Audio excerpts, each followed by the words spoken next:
There's been a shop on this site now ever since it was built, so I think in the mid-18th century. It's been a variety of different shops, I think, selling various things.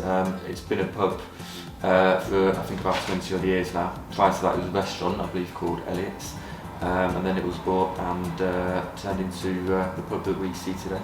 I'm not from Lancaster originally, I'm from Yorkshire, East Yorkshire. I moved to Manchester to go to university. And when I graduated, I began working in the pub trade, and I've basically worked in the pub trade ever since, various different pubs, and obviously worked my way up from sort of bartender up to manager.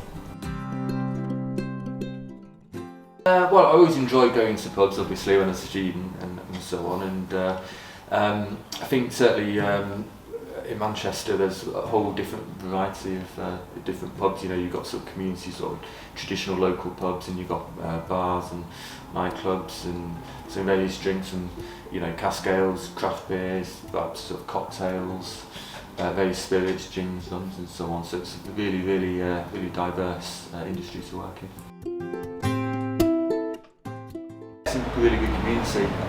There's a lot of initiatives going on. There's the Lancaster bid, which is the business development and so on. Students, they do. I think it's good for the city because it's probably one of the biggest industries is the university. We get a lot of students in here as well, and it's they do obviously bring a lot of money in for a lot of obviously the bars, and not just that, but the obviously shops as well, and just the whole economy. We get a lot of visitors, so obviously tourists, people coming up for the day. We get people from all over the world actually. They come up, people visiting, say, the university on business. We get people that are on their way to the Lake Districts, and we get people who are just coming in for the weekends. They might come up from the south. And you've got a lot of sort of smaller shops as well, local sort of independent shops as well throughout the centre. Obviously, sort of mixed in with the bigger chains, obviously, but there still seems to be quite a few local shops there, which is something which a lot of towns and cities are losing now.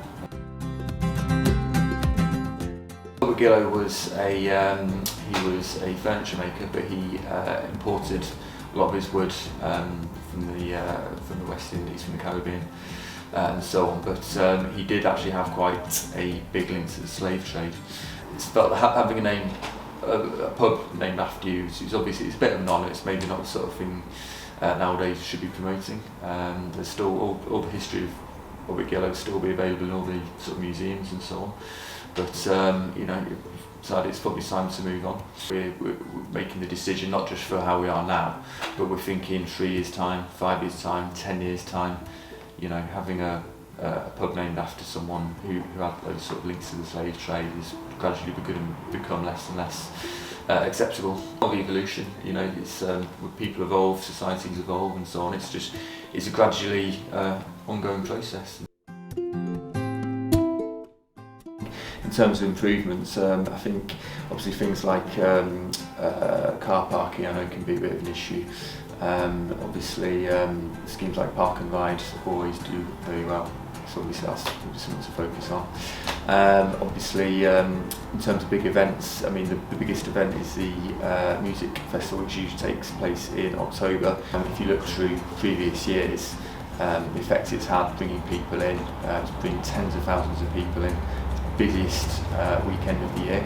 So I think that just goes to show that more events like that would be absolutely fantastic for the area. So that's it for today, Robert. Thank you. Thank you. Thank you.